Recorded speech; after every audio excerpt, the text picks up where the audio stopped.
Assalamualaikum warahmatullahi wabarakatuh.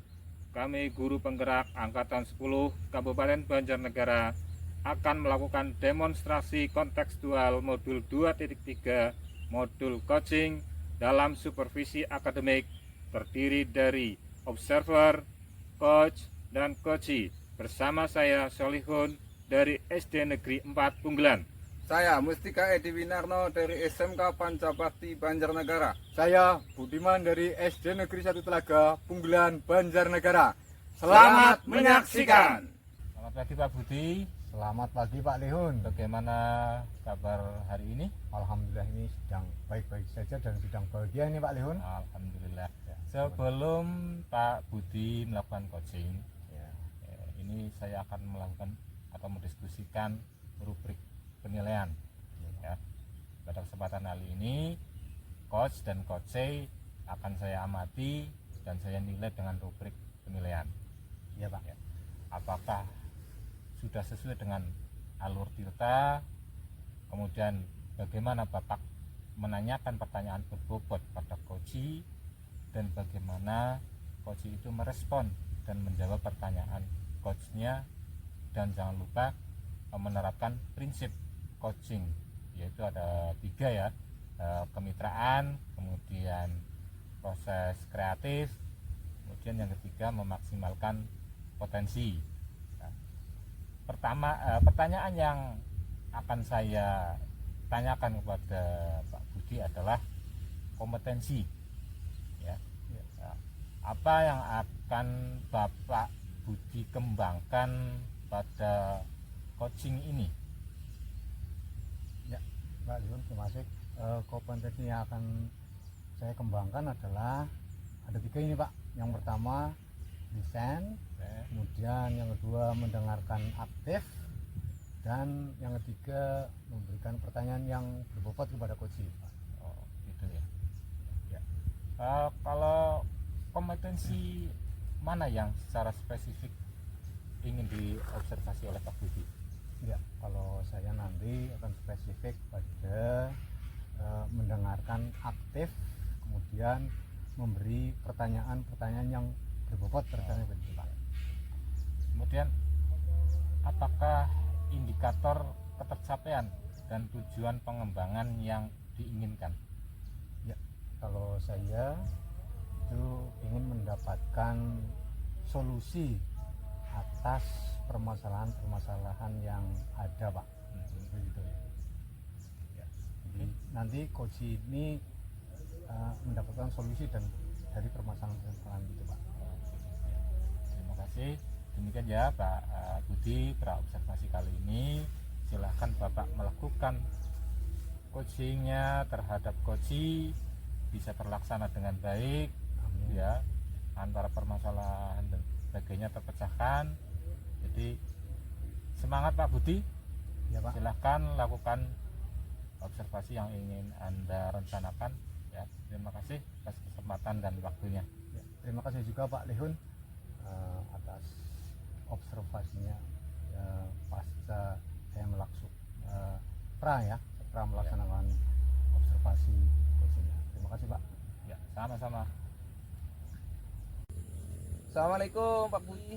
Waalaikumsalam Pak Edi. Bagaimana kabarnya ini Pak Edi? Tumben. Alhamdulillah sehat Pak Budi. Wah, tumben ini Pak Edi datang ke sini. Ini lagi pingin ngobrol Pak Budi. Oh, Lagi banyak pikiran ini Pak Budi. oh begitu.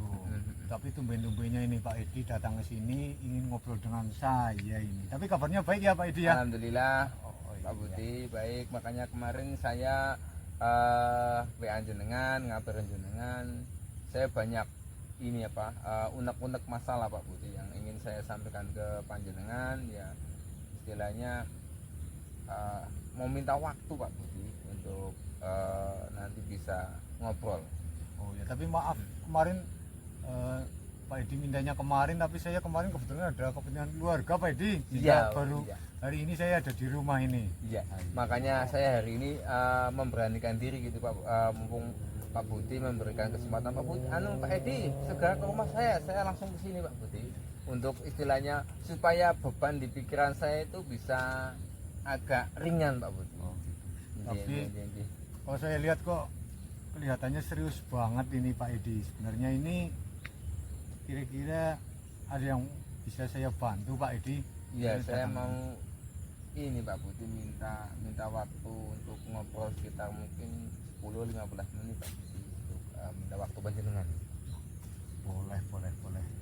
Kalau itu sih boleh. Iya, iya. Pak Edi ya. Mm-mm. Kira-kira apa sih harapan dari perbincangan ini Pak Edi? Karena kelihatannya Pak Edi ini serius sekali Pak Edi. Iya Pak Budi. Harapan saya ini sebenarnya nanti ada solusi ya Pak dari permasalahan saya ini, nanti ada jalan keluar dari permasalahan ini Pak Budi. Setelah saya nanti ngobrol dengan panjenengan, paling tidak saya nanti ada gambaran saya mau melangkah bagaimana Pak. Yang saya lakukan mau bagaimana nanti saya bisa coaching Pak Budi. Oh gitu ya Pak Edi. Tapi memangnya ada masalah apa sih ini Pak Edi? Kelihatannya wah datangnya juga tergesa-gesa tadi Pak Edi ini. Iya ini Pak Budi. Ini Pak Budi, ini sebenarnya permasalahan dari murid saya Pak Budi. Ya. Kebetulan memang ini kan menjelang kenaikan kelas Pak Budi. Jadi menjelang kenaikan kelas kebetulan ada murid yang saya ajar, kebetulan dia sudah beberapa hari tidak mau berangkat sekolah Pak Budi. Tidak tahu ada permasalahan apa Pak Budi yang mana banyak sekali pelajaran yang sudah tertinggal, terus banyak sekali istilahnya alfa yang sudah tertulis di buku absen yang beberapa hari tidak berangkat Pak Budi. Oh itu ya Pak Edi. Tadi Pak Edi kan berarti ada murid Pak Edi yang malas berangkat sekolah gitu ya. Jadi malas berarti itu sering atau bagaimana ini Pak Edi kok? Tadi Pak Edi mengatakan ada murid yang malas berangkat sekolah. Iya Pak Budi, ini agak hampir 1 mingguan ini Pak. Hampir 1 mingguan ini anak tersebut tidak berangkat sekolah. Terus saya sudah berusaha untuk WA anak tersebut, kebetulan belum tersambung. Terus akhirnya saya minta nomor WA orang tua. Kebetulan di kelas juga ada grup wali murid. Alhamdulillah bisa dihubungi anak tersebut untuk mengetahui penyebabnya apa sih, kenapa anak tersebut tidak mau berangkat sekolah. Lalu dari pengamatan Pak Edi tadi juga lewat WA dan sebagainya itu, mengapa murid itu tidak berangkat sekolah ini Pak Edi? Gini Pak Budi, jadi dari pengamatan saya ya Pak, saya sudah meng-WA anak tersebut, sudah menghubungi orang tua juga, terus rupanya anak tersebut itu kurang perhatian Pak. Jadi anak tersebut itu kurang perhatian dari orang tua. Kebetulan orang tuanya itu keduanya itu kerja di luar kota, bapaknya juga di luar kota, ibunya juga di luar kota, dan kebetulan anak tersebut itu ikut dengan nenek. Jadi karena ikut dengan nenek ya, seperti kita tahu bahwa kadang anaknya itu kan kadang cenderung manja lah ya, manja, jadi anak kurang perhatian orang tua lah Pak intinya ya. Jadi selama ini ya mungkin tidak berangkat sekolah pun juga neneknya membiarkan, tidak di ya, istilahnya diperingati atau dikasih tahu suruh berangkat sekolah gitu. Oh, jadi karena di rumah hanya dengan neneknya, Iya, dan iya. orang tuanya tidak ada nih. Nah, kemudian kira-kira dari masalah itu, kondisi yang ideal yang bagaimana ini menurut Pak Edi yang inginkan atau harapkan? Yang saya harapkan pada umumnya itu kan otomatis anak masih dalam arah belajar sekolah. Kebetulan ini anak kan sudah kelas 2 Pak, mau naik kelas 3, dan waktunya ini kan waktu akan kenaikan kelas, jadi keberangkatan anak ini kan sangat istilahnya jangan sampai menunda kenaikan kelas gara-gara absensi yang mungkin sering alfa, sering bolos, dan mungkin anak tersebut juga masih banyak pelajaran yang mungkin tertinggal, jadi nanti merepotkan dari berbagai macam guru yang nanti ingin ada tugas-tugas yang mungkin masih banyak yang belum dikerjakan ya. Idealnya kan seperti yang lain, anak-anak harusnya selalu berangkat sekolah, tidak pernah membolos gitu Pak. Ingin semangat lagi gitu ya Iya, Pak ya. Oh iya. Lalu kira-kira menurut Bapak ini untuk meningkatkan motivasi atau semangat dalam anak itu untuk berangkat sekolah itu bagaimana ini Pak? Setelah saya ngobrol dengan anak tersebut ya Pak, selama ini memang mungkin kurang perhatian orang tua, terus mungkin ada kendala di lain faktor eksternal, mungkin karena rumahnya jauh, dia juga butuh transportasi, kebetulan tidak ada kendaraan umum. Sekarang kan mayoritas anak sekolah harus menggunakan kendaraan bermotor Pak. Jadi karena kebetulan juga motornya sudah mulai istilahnya sering mogok, jadi kalau anak sudah mau berangkat sekolah sampai di pertengahan jalan mogok, ya sudah tidak berangkat sekolah sekalian Pak. Nah akhirnya saya istilahnya memberikan semangat ke anak tersebut, juga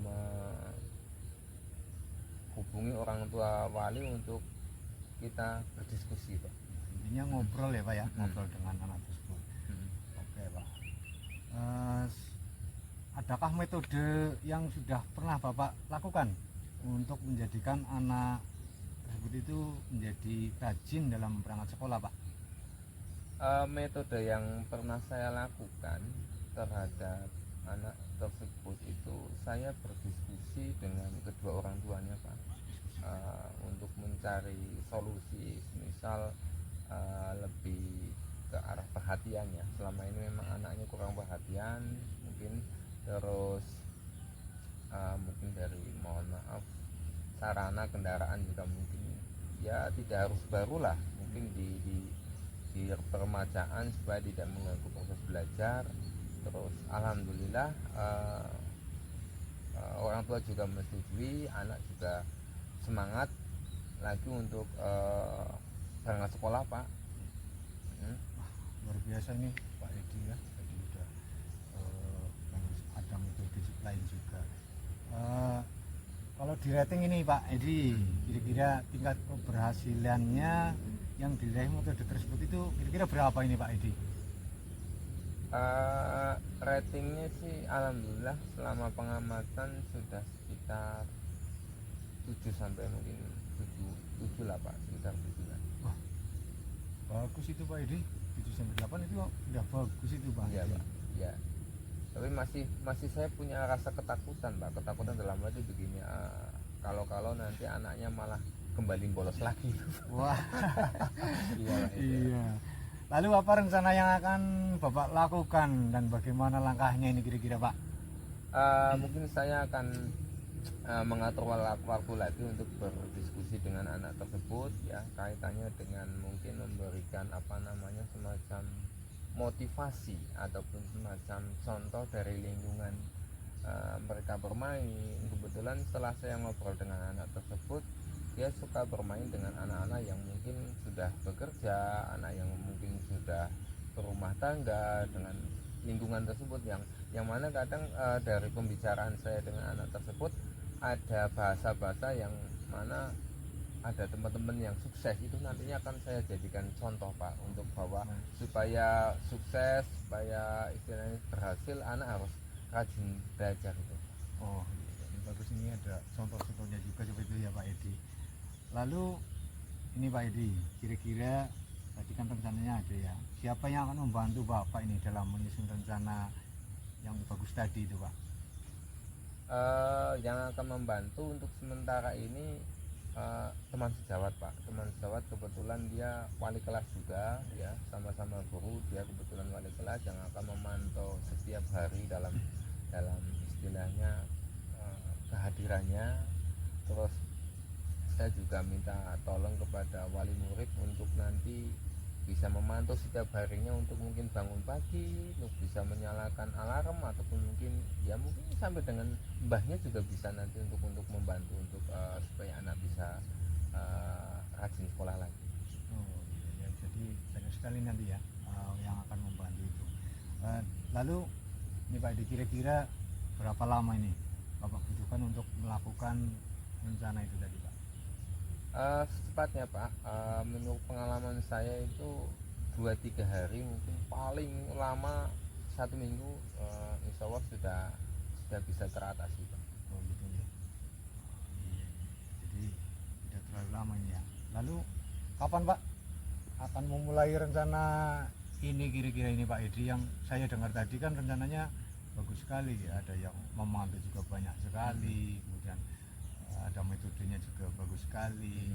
Kapan kira-kira ini akan Secepatnya dimulai, Pak. Secepatnya ya? Ya, secepatnya saya akan memanggil anak tersebut untuk istilahnya janjian bertemu, kita ngobrol lagi untuk istilahnya juga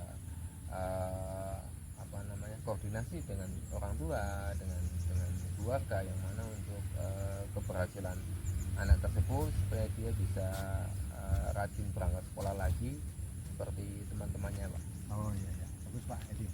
Lalu komitmen seperti apa kira-kira yang akan dilakukan ini Pak Edi? Komitmen saya akan konsisten Pak, konsisten di mana saya akan memantau anak tersebut dan berkolaborasi dengan teman sejawat yang saya tadi sudah sampaikan, seperti wali kelas juga akan saya pantau terus, hubungi, di mana wali murid juga akan saya istilahnya pantau untuk mengetahui perkembangan anak tersebut, apakah anak tersebut bisa konsisten untuk berangkat terus, jangan sampai membolos, karena ini berkaitan berkejaran dengan ada kenaikan kelas dan banyak sekali tugas-tugas yang masih mungkin belum mengerjakan anak tersebut. Oh ini komitmennya bagus sekali nih Pak Edi. Tapi untuk menjalankan rencana itu kan pasti Pak Edi butuh dukungan ya. Kira-kira Bapak butuhkan apa ini? Saya mungkin berkoordinasi dengan sekolah ya Pak, di mana dari kurikulum ataupun dari BK, yang mana BK kan selalu bekerja sama ya Pak, kaitannya dengan mendukung untuk perbaikan anak. Apabila 2-3 kali tidak berangkat sekolah, dia akan Pak, home visit ke rumahnya, yang mana bisa mengetahui apakah anak tersebut misal alasan sakit ataupun alasan apa, BK itu selalu berkunjung ke rumahnya Pak. Lalu Pak, tadi kan sudah ngobrol banyak tadi ya, untuk solusinya permasalahannya dari Pak Edi. Lalu sekarang itu bagaimana ini perasaan Pak Edi telah berbincang dengan saya tadi Pak Edi? Saya merasa lebih lega Pak, bisa mengungkapkan semuanya dan diberi pertanyaan banyak dari Bapak yang berbobot, yang mana saya sudah banyak ide Pak, ide solusi nanti mau seperti apa mau anak ini Pak. Ya, jadi sudah ada solusi gitu ya Pak Edi ya. Jadi dari permasalahan Pak Edi tadi yang anaknya malas berangkat sekolah gitu ya, dan rencana saya Pak Edi tadi juga butuh bantuan dengan sejawat dan guru BK yang lainnya, itu sudah ada solusi dan sudah komitmen juga Pak Edi. Alhamdulillah kalau begitu Pak Edi sudah dapat solusi. Apakah ada yang ingin Pak Edi sampaikan lagi nih? Saya rasa cukup Bapak. Terima kasih Bapak sudah memberikan pencerahan bagi saya, memberikan istilahnya gambaran solusi nanti untuk saya melangkah lebih istilahnya pasti loh. Oh, hal semacam ini saya rasa bisa saya lanjutkan untuk memperbaiki semangat belajar anak Pak. Terima kasih sekali Pak. Iya, ya Pak Edi, mudah-mudahan dengan Pak Edi datang ke sini mendapatkan solusi gitu ya Pak Edi, tidak mengecewakan datang jauh-jauh ke sini ya. Tadi tapi alhamdulillah sudah dapat solusi, berarti saya juga senang seperti itu Pak. Terima kasih sekali Pak Budi atas waktunya yang meluangkan, yang dengan kesibukan Pak Budi yang begitu padat jadwalnya menyempatkan waktu selang sekitar 15 menit untuk sampai dengan 20 menit untuk ngobrol dengan saya ya Pak. Ya, sama-sama Pak, saya juga senang karena Pak Edi juga mau datang ke sini. Terima kasih ya Pak Edi. Ya, saya yang terima kasih Pak. Sama-sama, terima kasih. Assalamualaikum. Waalaikumsalam Pak Solihun. Ya, ini Bapak kan tadi sudah selesai melakukan coaching ya. Iya Pak. Sebelumnya saya mau mengajukan beberapa pertanyaan. Yang pertama, apa ya yang sudah dilakukan ya mengenai coaching ini ya Pak Budi? Iya Pak Solihun, saya sudah melakukan coaching dengan alur cerita ini tadi ya yang dilakukan Pak Solihun, dengan menanyakan tujuan, kemudian identitas masalah dan rencana atau aksi dan tanggung jawab gitu Pak Solihun, sehingga pertanyaan tersebut bisa menggali pertanyaan coach dan menemukan solusinya begitu Pak. Begitu. Oh, ya, tadi ada tujuan, bukan identitas ya Pak Budi, tapi identifikasi. Oh ya. ya, identifikasi. Belibet ya. Iya, iya Pak. Ini saya akan menyampaikan catatan hasil observasi ya, yang berbasis dengan data ya Pak Budi. Ya. Menurut saya proses coaching Bapak Budi ini sudah berjalan dengan baik ya, dengan alur cerita yang juga sudah sangat baik ya, Pak. Jadi Bapak Budi ini sudah menanyakan pertanyaan-pertanyaan yang berbobot pada Pak Edi ya, sehingga Pak Edi itu bisa menemukan solusi atas persoalan yang dihadapi, dan juga coaching itu sudah dilaksanakan dengan prinsip coaching ya. Pertanyaan lagi ya sebelum ditutup ya Bapak. Iya Pak. Mungkin kompetensi apa yang mungkin ingin dikembangkan lagi oleh Pak Budi? Iya Pak. Jadi saya ingin lebih memperdalam lagi nih Pak yang alur ceritanya seperti itu, supaya saya dalam melaksanakan proses coaching ini bisa lebih baik gitu Pak Solihun. Oh begitu Pak Budi, baiklah, semoga Pak Budi kedepannya itu bisa melakukan proses coaching dengan lebih matang dan lebih baik lagi ya. Demikian observasi kita hari ini, semoga bermanfaat buat Pak Budi ya. Terima kasih. Assalamualaikum warahmatullahi wabarakatuh. Waalaikumsalam warahmatullahi wabarakatuh. Demikian video demonstrasi kontekstual modul 2.3 model coaching dalam supervisi akademik. Terima kasih. Wassalamualaikum warahmatullahi wabarakatuh.